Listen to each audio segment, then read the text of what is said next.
ओम स्वस्ति पंथा मनुचरेम सूर्या चंद्रमसा विभ पुनर्ददता घंता जानता संगमे मही सिया राम मैं सब जग जानी करहूं प्रणाम जोड़ जुग पानी। राम कहानी जैसा मैंने जानी, अर्थात राम के राम से मर्यादा पुरुषोत्तम श्री राम बनने की गौरव गाथा में मैं राजेश्वर सिंघल आप सभी का हार्दिक अभिनंदन करता हूं। अभी तक के प्रसंगों में हम धनुष्यज, राम परशुराम संवाद, अहिल्या उद्धार और महर्षि विश्वामित्र के साथ उनके वनगमन और प्रशिक्षण, संगठन, कार्यशक्ति का प्रशिक्षण आदि आदि के विषय में चर्चा कराए हैं। पिछले अंक में मैं आपको श्री राम के गुणों के विषय में भी थोड़ा सा बताया था कि इस यात्रा के बाद उनमें क्या क्या परिवर्तन हुआ। इसको बहुत संक्षेप में बताते हैं कि अहिल्या, देवी अहिल्या यद्यपि वे गौतम ऋषि की पत्नी है, फिर भी समय के प्रभाव से आज वो समाज के अंतिम पायदान पर खड़ी हुई महिला है, जिनकी समाज में न प्रतिष्ठा है, वो समाज से बिल्कुल एकाकी हैं, मानो न समाज को उनकी आवश्यकता है, ना उनका समाज में कोई महत्व है। ऐसी अंतिम पायदान पर परित्यक्त, आत्मग्लानि से पीड़ित महिला का उद्धार, अर्थात समाज में उसको वही स्थान जो एक आदरणीय पत्नी का होना चाहिए, उस स्थान दिलाते हैं। तो ये बताते हैं कि अंतिम पायदान पर जो व्यक्ति खड़ा है उसकी भी समाज में उतनी ही प्रतिष्ठा होनी चाहिए जितनी समाज के अन्य व्यक्तियों की है। समाज के अंतिम पायदान पर खड़े किसी भी व्यक्ति का उद्धार या उसको समझने के लिए, राजा के कर्तव्य को समझने के लिए इससे उत्तम उदाहरण नहीं मिलेगा। यहाँ पर श्री राम अपने शास्त्र संबंधित ज्ञान, समाज में उसकी आवश्यकता और अपनी बात कहकर ये समाज को संगठित करके और उसको मनवाना, ये ऐसे गुणों के दर्शन होते हैं। इसके उपरांत मिथिला में जाकर वो न केवल अपने शस्त्र ज्ञान का परिचय देते हैं, लेकिन धैर्य पूर्वक उस कार्य को करके फिर परशुराम जी से मिलकर के वो ये संदेश देते हैं कि कठोर से कठोर बात सुनने के बाद भी उसका कोमलता से कैसे उत्तर दिया जाता है। ये जो राम का गुण है ये अद्भुत है। अपनी सैन्य संगठन, शस्त्रादि का ज्ञान के साथ साथ वो ये भी बताते हैं इस ज्ञान की उपादेय तभी है जब व्यक्ति का हृदय कोमल हो और बातचीत में मृदु हो, क्रोध न करे, कृतज्ञता ही ज्ञापन करे। ऐसे राज के गुण वहां परिलक्षित होते हैं। लेकिन राजा के गुणों के विषय में हमारी वैदिक संस्कृति क्या कहती है, आज हम उसकी चर्चा करेंगे। और मेरे अपने सभी सुधी श्रोताओं से निवेदन है कि जैसा कि मनोप्रोक्त सिद्धांत में लिखा है कि राजा में क्या गुण होने चाहिए जिसकी हम चर्चा करने जा रहे हैं, उन गुणों को वो देखें कि राम ने उन गुणों को कितना अपने अंदर बढ़ाया है, कितना उसको आत्मसात किया है। मनु महाराज कहते हैं, इंद्रा नील अर्कानाम अग्नेयश्च वरुणश्च च चंद्र वित्तेशयो च मात्रा निहत्य शाश्वती, अर्थात मात्रा निहत्य शाश्वती, जो शाश्वत रूप से, आवश्यक रूप से, आवश्यकता अनुसार जो अपने गुण अंदर इन गुणों को धारण करता है। किन गुणों को? जिनके नाम अभी हम लिए हैं और आगे आपको स्पष्ट करेंगे। 8 नाम लिए हैं। उनके 8 गुणों को आत्मसात करके ही राजा एक राजा के पद को प्राप्त कर सकता है। तो इसमें किसका नाम लिया है? सबसे पहले इंद्र, दूसरा नाम वायु, तीसरा सूर्य, चौथा अग्नि, पांचवा वरुण यानी जल, छठा चंद्र और सातवां वित्तेशयो, और इसमें एक नाम आया है यम। तो इनके कुछ गुणों की बात मनु महाराज करते हैं। तो सबसे पहले कहते हैं इंद्र यानी पर्जन्य, यानी ये बादल। जिस प्रकार बादल बरसकर इस पूरी धरती के संताप को हर लेता है, बादल बरसने में कोई भेदभाव नहीं करता है, ऐसा ही राजा अपनी प्रजा को वृष्टि द्वारा बरस करके संतुष्ट रखे। बादल न केवल बरस करके ही अपना काम पूरा कर लेता है, लेकिन जो जल को वो पूरे समाज में वितरित करता है, और फिर समाज के अंदर जो जल बरस करके स्थापित होता है, रुकता है, चाहे पोखरे में हो, चाहे झील में हो, चाहे नदी में हो, चाहे पर्वत पर बर्फ के रूप में हो, या नदी के रूप में हो, या भूमिगत जल के रूप में हो, लेकिन जीवन का आधार यही जल है।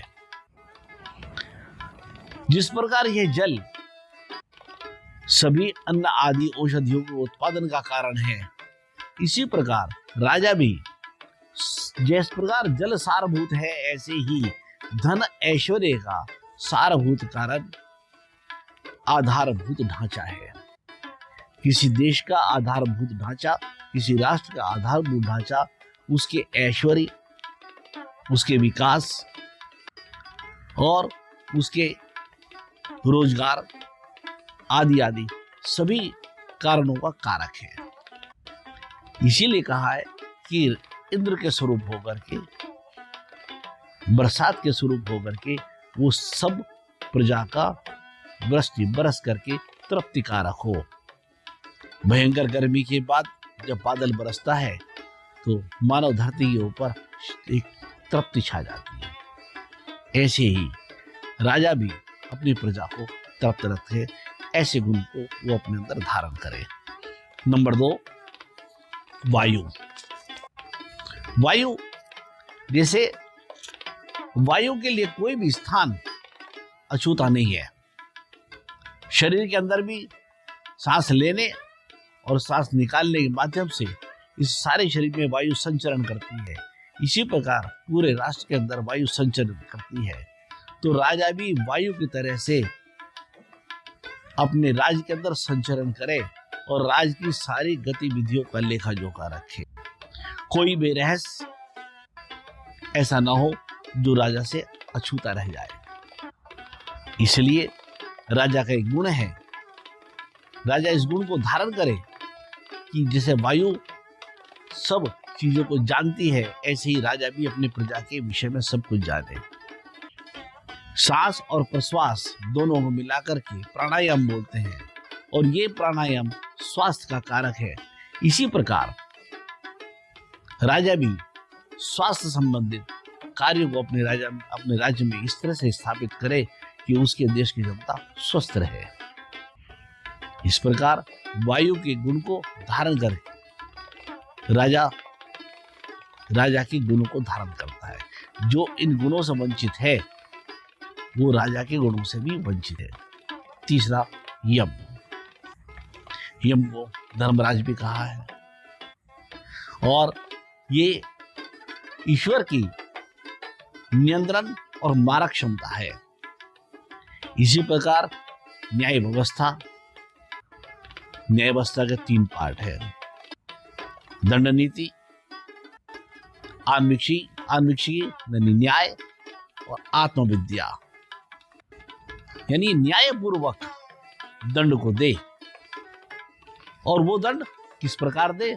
जिस प्रकार ईश्वर नियत करता है, इसी प्रकार ईश्वर के गुणों को आत्मसात करके ईश्वर के रूप में बैठ करके राजा उसका न्याय करे।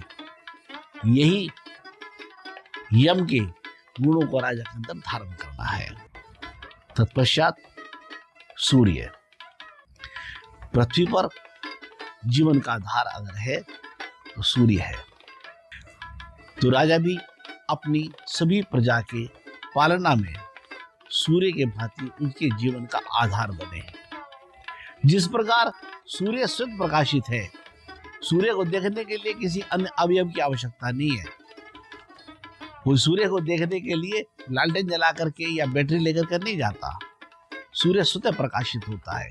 इसी प्रकार पूरी जनता के अंदर ये बोध हो कि हाँ, यह राजा है, राजा सबको प्रत्यक्ष रहे, सूर्य की भांति उन गुणों को करे। और सूर्य का एक गुण और भी है कि सूर्य जिस प्रकार पृथ्वी से बगैर किसी को कष्ट दिए हुए, बगैर किसी को आभास हुए हुए जल को खींच लेता है, इसी प्रकार राजा भी अपने वित्त पोषण के लिए, राज्य के वित्त के लिए सूर्य के भांति जल का अवशोषण कर ले, लेकिन उस अवशोषण से किसी भी को कष्ट ना हो, पीड़ा ना हो।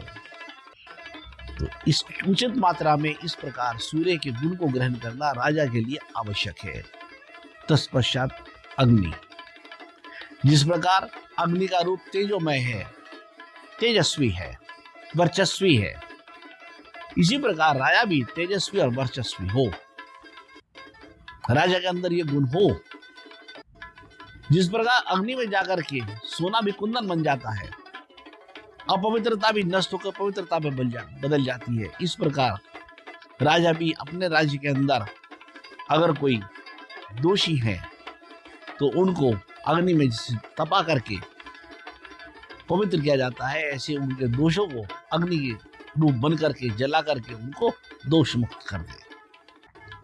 अग्नि के इस गुण को राजा धारण करे।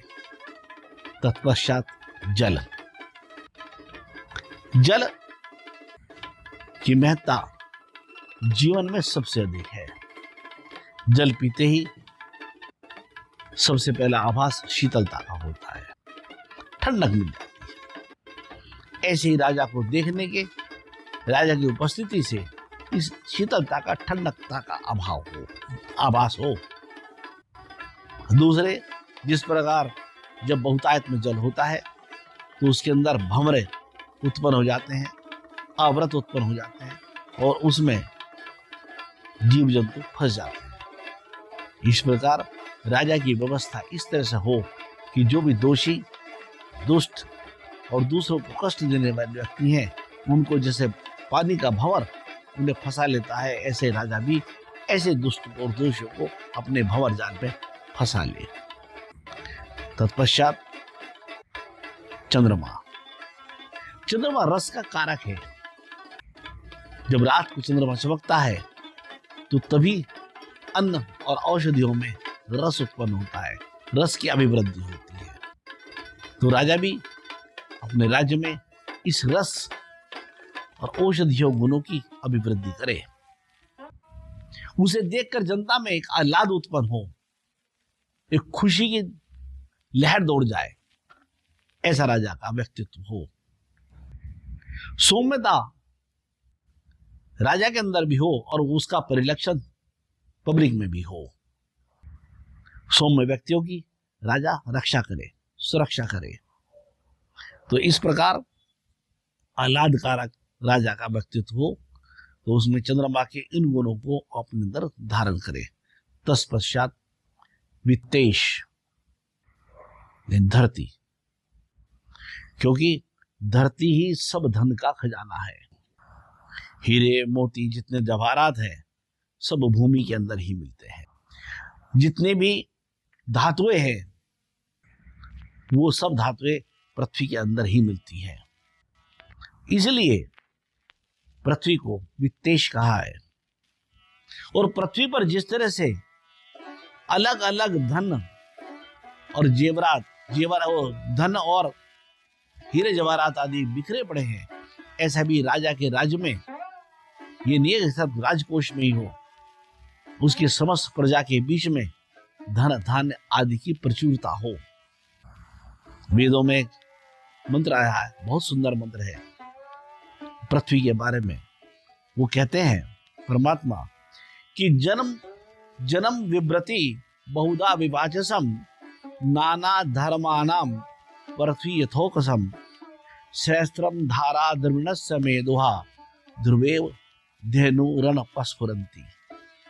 यानी हे पृथ्वी, नाना विभाजसम, नाना प्रकार की बोली वाले, नाना प्रकार से बोलने वाले, और नाना धर्मानाम, अन्य अन्य प्रकार के बहुत सारे गुणों को, विभिन्न विभिन्न गुणों को धारण करने वाले हे पृथ्वी, व्यक्ति इस पर रहते हैं, लेकिन तुम्हारा व्यवहार सभी के साथ एक सा है। पृथ्वी यथोकसम। और का ध्रुवेव धेनु धारा रन परस्परंती। लोगों ने देखा होगा, आप सबने देखा होगा कि जब गाय को दुहा जाता है और उसके स्तनों में से दूध निकलता है, तो दूध को टपक करके नहीं निकलता है, वेग से निकलता है और उसकी धार बन जाती है। इसी प्रकार पृथ्वी से जो सहस्त्रों दूध की धाराएं निकलती हैं, कैसे? जैसे गेहूं है, जौ है, चावल है, या जितने भी अनाज हैं, ये सीधी जैसे धार निकलती है, ऐसे इसका पौधा निकलता है और ऊपर जाकर के इसके ऊपर सब अन्नादे लगा रहता है। और जब वो कच्चा होता है, शुरू में पकता नहीं है, उसको पूरा तो दूध निकलता है। और ध्रुवेव, लगातार हर वर्ष फसल आती है, हर वर्ष दूध निकलता है और सबका पोषण करती है। इस प्रकार राजा भी ऐसी व्यवस्था करे कि उसके यहाँ पर खाने पीने की, धन ऐश्वर्य की, और कहा कि सहस्त्रम धारा द्रविणस्य, धन की यही धन है, अन्न भी धान्य भी धन है, तो उसकी धाराएं निकलते रहे, ऐसा राजा का राज होना चाहिए। इस प्रकार ये 8 गुण राजा के अंदर मनु महाराज कहते होने चाहिए। मेरा आप सभी से आग्रह है कि हर काल में, हर समय में ये शाश्वत है। जब जिन जिन गुणों का ये धारक व्यक्ति होता है, वही राजा बनने की योग्य होता है। हमने पिछले अंक में चर्चा करी राम के गुणों के विषय में, आज चर्चा करी, और अब जो बात मनु कहते हैं उनके हमने गुणों की चर्चा करी। उन गुणों की चर्चा करके आप इसका अवलोकन करें, विचार करें कि रामचंद्र जी एक भावी सम्राट के रूप में उनका व्यक्तित्व का जो विकास है, उसका परिणाम तो आगे पता चलेगा, लेकिन वो प्रशिक्षण पाकर के जो आए हैं, उन्होंने अपने अंदर इन गुणों का किस किस मात्रा में विकास कर लिया है। आज के लिए बस इतना ही। अगले अंक में हम आगे चलेंगे, क्योंकि प्रशिक्षण पूरा हो गया है। इसके आगे की कार्रवाई फिर क्या होती है, राजा बनते हैं, राजतिलक होता है, उस सब की चर्चा अगले अंक से शुरू करेंगे। आज के लिए इतना ही। अगर आपको मेरी वीडियो के कंटेंट्स अच्छे लगते हैं तो अधिक से अधिक मात्रा में शेयर करिए, सब्सक्राइब करिए, लाइक दीजिए, और अगर आपका कोई प्रश्न है अवश्य लिखें। आपके प्रश्नों का उत्तर देकर हमें बड़ी प्रसन्नता होगी। आज के लिए इतना ही। जय श्री राम।